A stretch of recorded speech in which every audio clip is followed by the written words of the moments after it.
Welcome to Lectionary Call-In for Tuesday, October 12th, 2021, where two laypersons, a pastor and an academician, gather for about 50 minutes each week to discuss the Gospel Lectionary for the coming Sunday. And this Sunday is October 17th. Each Tuesday we call in from wherever we may be at 6:30 a.m. Eastern Time, and for our good friend Charles Willard in Minnesota, that's 5:30 a.m. Our little team's working to be faithful to Lectionary Year B, and that puts us in the Gospel of Mark. We hope this discussion will provide areas of focus and reflection for you. And here's how it works. We develop perspectives independently after the leadoff person shares some formative questions. And then in this virtual discussion room, we share, encourage, and challenge each other. And here are the folks joining us in today's discussion. Sarah Mickelson in Tampa. Charles, you're on mute. That's Charles Willard in Minnesota. And say hey, Charles. Bill Hull in Tampa, Florida. And I'm Don Upton in Charlotte, North Carolina. And our leadoff person today is Sarah Mickelson. We look forward to your guidance and your questions. Sarah, how you doing? I'm good. We're still in the book of Mark. And we're focused on chapter 10, verses 35 through 45.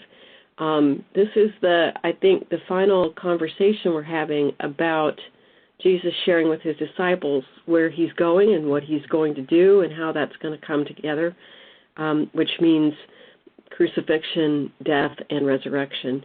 To contrast that, we're still having a conversation about how the disciples are not hearing that message and how they're responding to the idea that Jesus has power, and so they're asking him about power. And we start in verse 35. James and John, the sons of Zebedee, came forward to him and said to him, "Teacher, we want you to do for us whatever we ask of you." And he said to them, "What is it you want me to do for you?" And they said, "Grant us to sit one at your right hand and one at your left in your glory."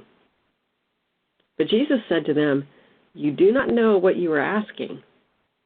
Are you able to drink the cup that I drink and be baptized with the baptism that I am baptized with?" And they replied, "We are able." And Jesus said to them, "The cup that I drink you will drink, with the baptism and with the baptism with which I am baptized you will be baptized. But to sit at my right hand or my left hand is not mine to grant, but it is for those for whom it has been prepared." When the 10 heard about this, they began to be angry with James and John. So Jesus called to them and said to them, "You know that among the Gentiles, those whom they recognize as their rulers lord it over them, and their great ones are tyrants over them. But it is not so among you. But whoever wishes to become great among you must be your servant, and whoever wishes to be first among you must be slave of all. For the Son of Man came not to be served, but to serve, and to give his life as a ransom for many." And that ends the reading of our scripture. Hierarchy, power, authority, such seductive things. So my question number one is, how do you see this approach that the brothers of Zebedee make? And hear the question being asked of James and John. What do you think, Bill? By the way, I'd realized I'm still in St. Pete, not Tampa, when I introduced myself. Anyway, maybe I'm still reeling from the Rays' loss last night. They're out of it. It's interesting to me that I noticed, and then more than one of the scholars I consulted note, in the sense, they're surprised that this passage begins where it does. The lectionary stopped last week with verse 31 and begins with verse 35, leaving out what I believe is the third time in Mark that Jesus predicts his suffering and death. So in a sense, the context for this is yet again Jesus declaring why it is he has set his face to go to Jerusalem and what's going to happen there. The parallel passage for this, unless I overlook something, is only in Matthew chapter 20. And by my reading, the only significant difference between the parallels in Mark and Matthew is who asked the question. In our passage, it's James and John. In Matthew, it's the mother of James and John who asked that they be at the left and right hand. So your question is, how do I see the approach and hear the questions being asked by James and John? I think it's ego. You may know in the Greek in which the New Testament is written, ego is a transliteration of a Greek word which is the first person singular, I. Ego in Greek is our ego. For me, Sarah, this is about I. Where am I? May I be at a special place? We understand that to sit at a king's left and right hand was to be in special positions of honor and power. And interestingly, Sarah, I hadn't thought about this in years. I grew up singing a hymn entitled, "Are You Able, Said the Master," which is reference to this. Just a reminder, "Are you able, said the Master, to be crucified with me? Yea, the sturdy dreamers answered, to the death we follow thee. Lord, we are able, our spirits are thine. Remold and make us like thee divine. Thy guiding radiance above us shall be a beacon to God, to faith and loyalty." I remember as a child feeling a sense of confidence in that. Now, interestingly, based on my brief study, my wife is a very accomplished pianist, and we have scores of hymn books. I cannot find it in the last 3 Presbyterian hymnals that we have. They have left it out, perhaps because now as an adult at this point in my life, I look back and I would have difficulty singing that hymn so assuredly, Sarah. Yeah, are you able? Yes, to the death we follow thee. I enjoyed that sense of confidence as a child, but it began to be challenged by other events in my life and twists and turns that it took. So I will end by saying I think I am James and John. There's that in me that wishes I could sing that hymn. Yes, I am able. John and James are so quick to say we are able.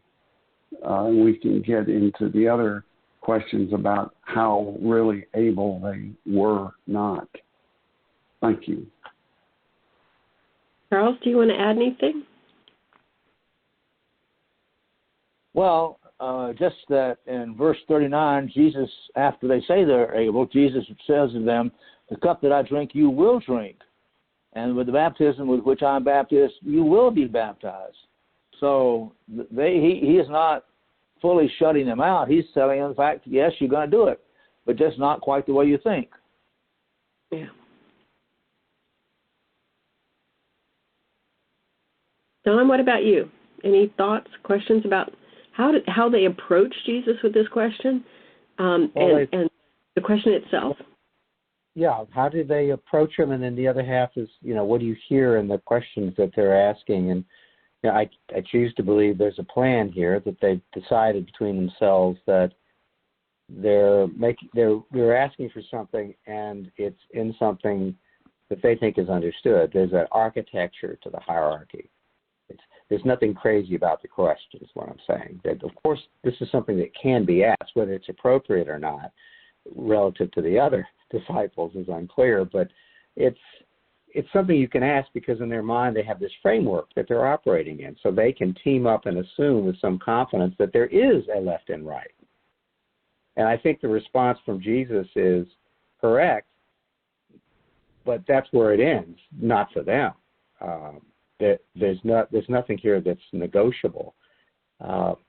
I know in a lot of literature, and I think in even real politics of today or power plays, how you get into the frame, how you enter the palace, speaks to the quality of the regime. So it's not that it's a static thing, that there is kingship, queenship, president's chairs, whatever it is, that how you interact with that shapes the character.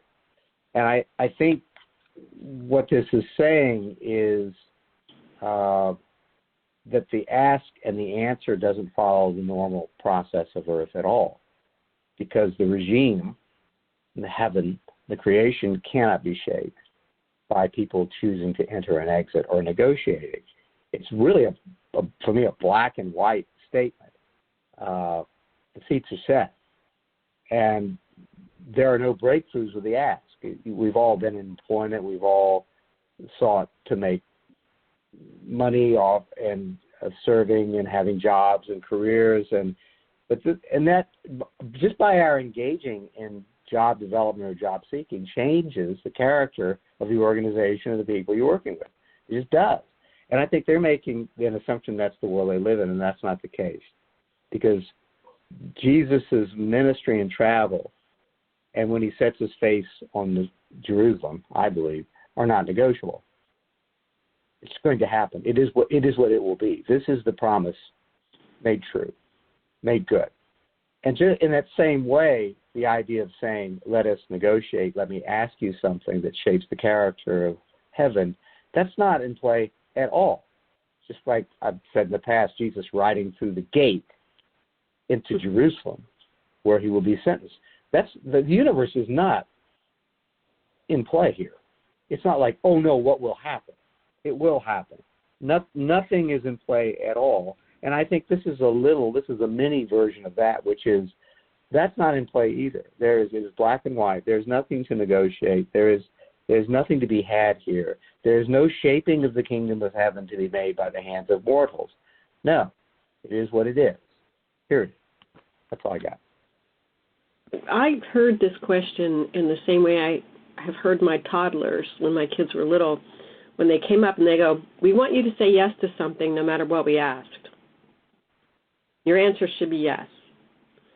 And it was like, can we have cookies before dinner? Or can I stay up till midnight tonight? Or can I have whatever I want tomorrow? You go and buy it for me and bring it home. And so I'm hearing the way that they asked this question. We want you to give us whatever we ask for. Well, what are you going to ask for? So I find it very peculiar in how they ask the question, because it may just be the way that it's been written in the book of Mark, but I found myself going, these bumpkins, they don't know what they're asking for. They don't know, they think they're asking for a power, authority, that sense of, like the vizier of the king or the pharaoh in Egypt has authority over, certain parts of the city. They're asking for power. They're asking for recognition. They're asking for association to the king. And Jesus is going, you're not really aware of what you're asking for. And it's interesting that, as a beneficiary of standing on this side of the resurrection, we know what the words "in His glory" mean. And so it's discomforting to me that they think of this being so not that. I think that's for me the big disconnect. And the fact that they do it kind of privately instead of in front of everyone else tells me they already know what they're doing. They know that they're trying to undermine everybody else and ask for power and authority, which is even more disquieting to me, because it talks about how far away they are from the message that we understand from the resurrection that they're going to encounter. So I kind of want to go, they are so far off the mark that it's disquieting to my heart. So that leads me to my second question. In what ways do we identify, or you identify, with the sons of Zebedee and their proclamation, "We are able," and how they respond to Jesus' question? I guess I go to you, Dawn. How do you identify with the sons of Zebedee here? Because that's the way the world works, isn't it? Let's go there. That's the way. I mean, of course, it's about ability and capability and understand the architecture of whatever leadership organization is coming in. And if you don't have the ability, if you're not able, you figure out what it is to be able and you do it. Doesn't that sound familiar to everybody? I thought that's the way the world works. We are able to, kind of going back to the answer to the first question I had, we are able to, and then it just falls off a cliff. We are able to save the world. We are able to deliver love. We are able to pay the price. We are no. But you ask, do I have anything in common with them? It's like, yeah, you figure out what able is. I wrote down things, if you want to be able, if you're not sure you're able, you do the research and you figure out what it is. You get the training you need to be able. You get the preparation. You get the certification. And on the soft side of this, you have what Dr. Angela Duckworth calls grit, so that you can persevere. You can persevere. Now, there's a little bit of that persevere that might hang on. That might be the one thing about we are able, to persevere in the running of the race. They might be there, but these guys aren't thinking about that at all, so let's cut that off. So, yeah, I think it's just natural. And I also believe that they understand that they become part of the DNA of whatever the enterprise is, even the enterprise of heaven, right? Well, I'm going to do this for your organization. I'm going to be a leader in your organization, which means it's going to be better. Oh, no. It falls off a cliff, too. So I think it's easy to relate to that. Hopefully I'm not as bold and taking aside people like they did to say, hey, let's do this for us right now. But in terms of how the world works, that makes sense. And then you've got the questions and answers of Jesus, which runs through Mark. And in this section, we ask them questions. That feels normal, too. I think they're still kind of living in their world, even when Jesus is saying, if they're thinking, oh, we're being qualified, we're being tested, we're being evaluated. The teacher is asking us what we can and cannot do. And, of course, we are able. And I think there's finally an interesting connection between desire and really being ready. I don't know about you, but I think the American spirit is you say you're able, right? I'm enthusiastic. I want it. You should be impressed with me. We will be good companions. We will be good co-leaders. Therefore, are you able? Yes. Hooray. A lot of energy goes into that, but I think, we blur the idea of desire and build the ego that goes into this with the need to say, I am able. And I'm with you on this, Sarah, that they have no idea what able really means. And it falls off a cliff because what it means in heaven and what it means with the Christ is what it is. He is who he is. The promise is the promise. There's nothing negotiable about this. Thanks, Sarah. Bill, what are your thoughts?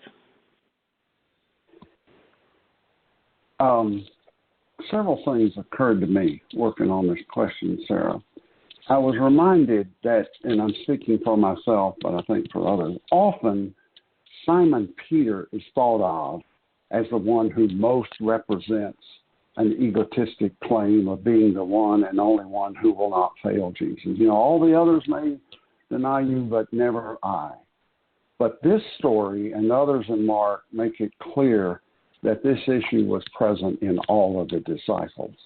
And I think Peter gets more press because there's a drama to that. It occurs in the courtyard while Jesus is being questioned, and Peter and Jesus are the ones at the seashore in John's gospel who do the "Do you love me? Feed my sheep." But it was true for all the disciples. It's true for us. I think I have mentioned this before. In my career in the Presbyterian world, working at times on the what we call the Committee on Ministry, being called in at times to deal with struggling churches. This isn't always true, and there are responsibilities that congregations have. I was struck over and over again how often the issue was the pastor's ego. I know what's best. Yet when that pastor was examined to come into the presbytery, we all sang the same song. I'm a servant. I am collegial. I want all of us to work on this together. But so often ego came in. And then Caroline Lewis, for me, offered an interesting challenge in her article, and I'll quote a few verses. When it comes to following Jesus, it seems, she's talking specifically about pastors, it seems that our failings seem all the more acute. Why is that? We fail constantly. If we are truthful, we fail at work, at parenting, at relationships, all situations that seem easier to admit our shortcomings than when it comes to living up to God's expectations. In other words, we can admit that we're not perfect spouses or parents or whatever, but it is tough to say that we're not a faithful follower of Jesus Christ. Especially, again, she's speaking directly to pastors, and I can relate to that. It is difficult for us to say, I am not able. I'm really not able. And to bring it on a very personal level, I reflect on us as a team. Why are there 4 of us on this team? Why isn't there just one? For me, it's because the outcome would not be as varied and layered. We come with 4 different perspectives. We go around the horn here and ask each other to respond. And for myself, I believe this is true for others, we seek to learn from Scripture and from each other. And we post it on 3 different media, at least 3, Spotify, podcast, the church's website. I think because our hope is that others will also journey with us and that they will listen and learn and share. And it's clear to me, and this itself may sound like bragging, I don't mean that each of us on this team, and I believe those who join with us, none of us claim to have a full grasp of what God is teaching us to understand and how and to live out. And so we have abilities. Again, that harkens back to Caroline Lewis's column. To have an ability, a gift, is not the same as saying, I can do whatever God expects of me. I can use my gifts and abilities, but with a sense that in the final analysis, I am not able. And there's a freedom in that, Sarah, to say, I can't do this alone. I cannot do this alone. That's what I have. Thank you. In her blog this week, Dancing with the Word, was really helpful to me. And she offered up places where even though we think we are following Christ or doing our best, she pointed out that we still want recognition. We still want affirmation. We still, even in our minds, compete with each other for recognition and for affirmation and for respect and authority. And that's what she thought was going on with the brothers when they came to Jesus with this question. And she said, I found myself thinking less judgmentally about these brothers Zebedee and more recognition of I still have these same flaws. I still am concerned about being affirmed by everybody around me as good at something. And that resonated with me because I think I still struggle with that myself, and that it is on occasion a nice thing to have somebody go, "You're really good at that. Thank you for doing that. I see you as being a leader in that capacity for this particular organization." And that always makes my ego feel better, to use your language, Bill. And I think the "we are able" response is where we land, and we think we are able. And this is a flaw in my personality. I think I'm able until I'm not. And then when I land in the camp of I'm not able is when I look around and go, who can help me? I don't think ahead of time to plan who can help me. Let's do this together. And so I was reminded of a very early catechism question that says, are you able to, and fill in the blank? And the response was, with God's help, I am. And I think that's the effective lesson for me. What about you, Charles? I'll pass on this one. Okay. Mark offers us this story as a continuation of a larger conversation about hierarchy and privilege, recognition, prominence, and power. In what modern ways do we as Christ followers and as the church still grapple with the challenges that are set forth in this passage, even today? I think that the church struggles between leadership and scaffolding. I think as a church, we are meant to be scaffolding to support the pursuit and the following of Christ. And we often get caught up into the how do you do it best? Watch us. And I think that's really a sticky wicket because it introduces the ego into the process when it really ought to be, only with God's help are we able to make it above the clouds to see the sun. And only with God's help are we able to imagine what humanity's best qualities are. And when we step across the line going, I know what they are, we land in the camp of the Zebedee brothers. So that's all I have to offer about that. I think that these are real challenges. I think they're persistent. I think that the whisperings of the tempter are still laying in wait for us in these words and in this type of conversation. And that we often want to climb the tree of the knowledge of good and evil and see what we can see from the top. And I think that is certainly present today in churches, in any kind of human endeavor. What are your thoughts, Bill? First of all, Sarah, I liked your words. I thought they were spot on. Hierarchy, privilege, recognition, prominence, and power. I think that's spot on. Now, to engage in a little play on words, power is a powerful drug. I think it is a drug.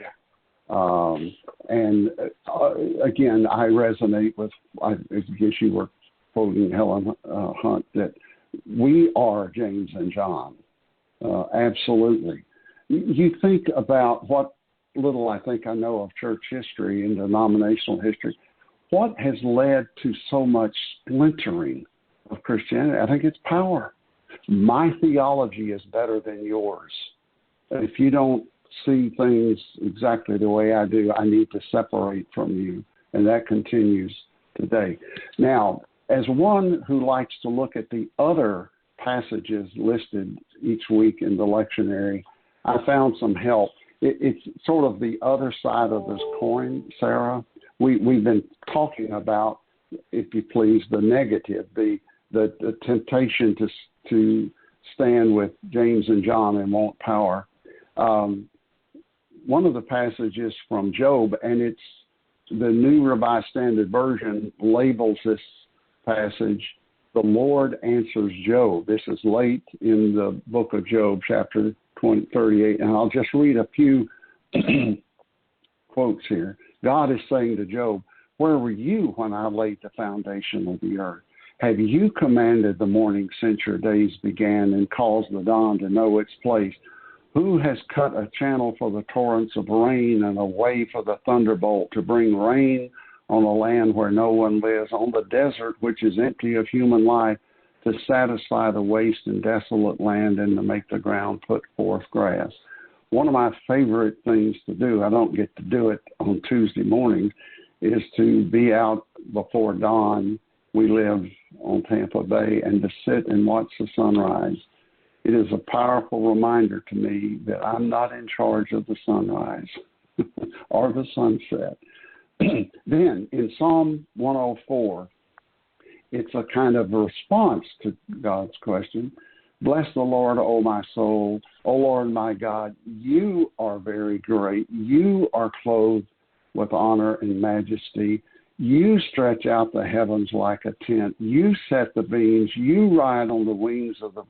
You make the winds your messenger. You set the earth on its foundation."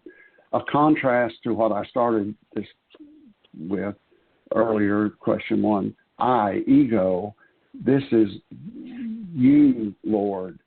Now, my fantasy is, in terms of, again, the positive, what do we take away from this, from what God wants? My fantasy is that God wants us to understand there are no left and right hand seats next to Jesus. Rather, Jesus, when he sets his face to go to Jerusalem to face rejection and death, walks ahead of us.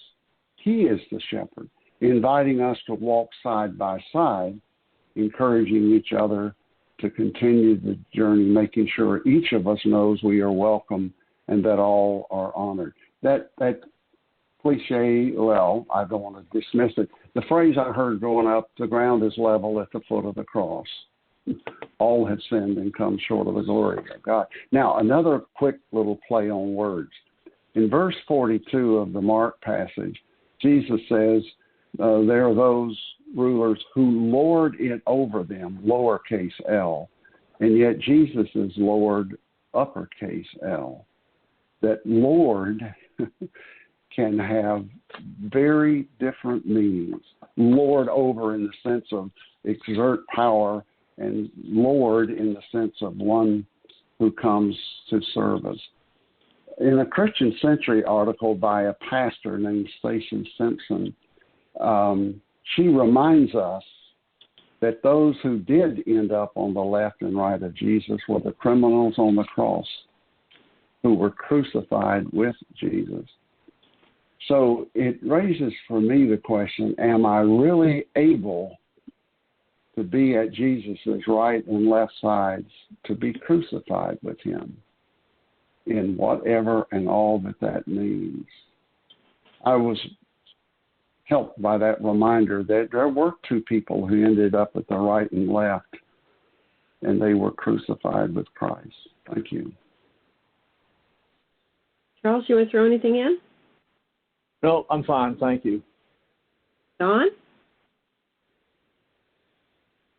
I think about the world church of the New Testament as it's growing, and today sometimes is monolithic and has a sameness, and they're so different. And I think a lot of it had to do with as churches sprung up, and we know this through the letters of the New Testament, that they were adaptive. That they looked different because the hierarchies were different. They struggled because they had different power bases. They had different ways of expressing traditionally power, leadership, service in each community. So the churches were different, just like today. Churches are really different because they're adapting We're absorbing the hierarchies, just like these two disciples are going, well, obviously there's a way of doing this. We want left and right because, as you know, that's the way it works. And I think each community, to the places that Paul and Peter were visiting, for example, were really different. They're struggling with absorbing. I'm not saying it's all bad, but they were different because they leapt to these conclusions just like the two disciples did. And today I think we're confronted with the same thing. I think that's what your question is going to, where we've got hierarchy and we're supposed to be expressing love. And this passage for me is showing that there's just this giant gap between the two, that we have a desire for power. We honor power. We raise up power, but what we're supposed to provide is access, which is something different. Or we think we're supposed to be in a position of judgment. I would think the person at the left and right of Jesus thought they might have that as well. And what we're supposed to do is engage in service. We're not supposed to arrive in the palace. We're supposed to be persevering. They're really different things. I'm seeing the yes and no and the black and white of this more than I have. To answer your question on today, I think the collective power of using, the Jesus brand is right there in front of us every day. It is a temptation and it is used. It is wielded. If folks believe Jesus has power and a stamp of approval, then it is used. And voices gather together and people gather together and voting gathers together in order to leverage the collective power of the Jesus brand. So there's one. I don't know if that's any different than it's been for 2,000 years. I think there's the power of association. For those who believe Christ is the King, you wield that kind of hierarchy in front of them, and they might agree just because you're using the same language that they are. And I don't know that Jesus is talking about using the right words. Jesus is talking about love. But it's amazing the power that the community has when they just attach themselves to the Jesus identity, whatever that might be. And then I think it's interesting to observe, and this was true at the time of the letters, people of power entering the church. Who is supporting who here? And that's true today on a very small basis and a very grand basis. People who are recognized as being part of a hierarchy and power in the secular world enter the church, worship, and the church enters their lives as well. I think that dynamic is really interesting and I think very important for a church to watch. I think it needs to be viewed with love and affection and helpfulness. I think the church still wields the scriptural litmus test. And I think I speak for all four of us, a little prayer probably whenever we get together to make sure that I don't do that. And it could easy to use the scripture as a litmus test. I mean, we're always catching ourselves to be sure we don't fall into that trap. And then the final one is, and this is a very American thing, the choice in terms of hierarchy, power, and respect to associate our work, our identity, our brand with the Jesus brand. And though I'm going to say this as an example, and I'm not going after everybody that does this, but just as an example, how easy it is to attach a Jesus brand to your business. Why are we doing that? Are we cloaking ourselves? Are we creating identity? I go the other extreme because I'm off-put by it. But that's an American thing that you are expected to sometimes, to associate yourself and to put some symbol related to the Jesus brand there. What hierarchy are we really doing here? What is that really supposed to do? So I think, Sarah, you're looking for what we thought of some examples of that. There's a bunch of those. And just want to say, I'm not separating myself from that in judgment. I'm saying I live in that world. I fall into that world very often. So I'm not being a critic here. I'm living in that church community where all those things are happening. Thanks, Sarah. I often am cautious, like you, Dawn, when people volunteer information to me and perceive me in one way or the other differently than I know myself to be. And it scares me when people presume something about me And they go, well, I'm coming to you because you have this power. I'm like, what? What power are you speaking of? I don't have the power to get my kids to clean their rooms. I don't have the power to keep my house tidy. I don't have the power to consistently and always say the right thing. I am powerless. I am a work in progress. I am jello yet unsolidified. So I'm curious about the temptations of being perceived. And I think that's, I want to paint the illusion that conversation, and I want people to see me as put together. I want people to see me as on time. I want people to see me as a good wordsmith. All the things that I would lay out that if I could wish for people to see me a particular way, I think those are the opportunities that I have for growth.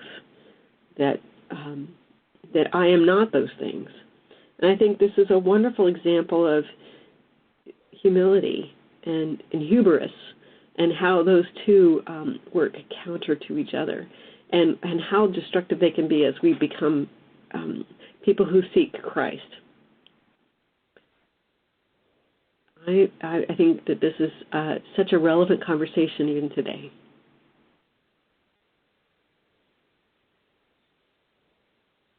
And that's all I got. Oh, great. You're a great group. Well, it's good to speak with all of you. It's the center of my week, and for those listening in, I hope you found that kind of center as well, where you can express yourself and raise questions. And we hope some of these questions this week, developed by Sarah Mickelson, help you if you're leading a class or a round table of some kind, or a Sunday school class going forward. And Palma Sia Presbyterian Church is at 3501 West San Jose Street, and that's in Tampa, Florida. And for more information, you can go to palmacia.org. That's PALMACEIA.org. Each week we commend that site to you. It's always changing. It's always refreshed. You go to some sites and it's the same. This is changing every day, and you'll find prayers, reflections, great sermons, worship services, communion, outstanding music, and best of all for us, other discussions of the same lectionary passage where there are differences of opinion. And we always look forward to looking into those discussions about the lectionary. And you're always welcome, and we'll see you next time.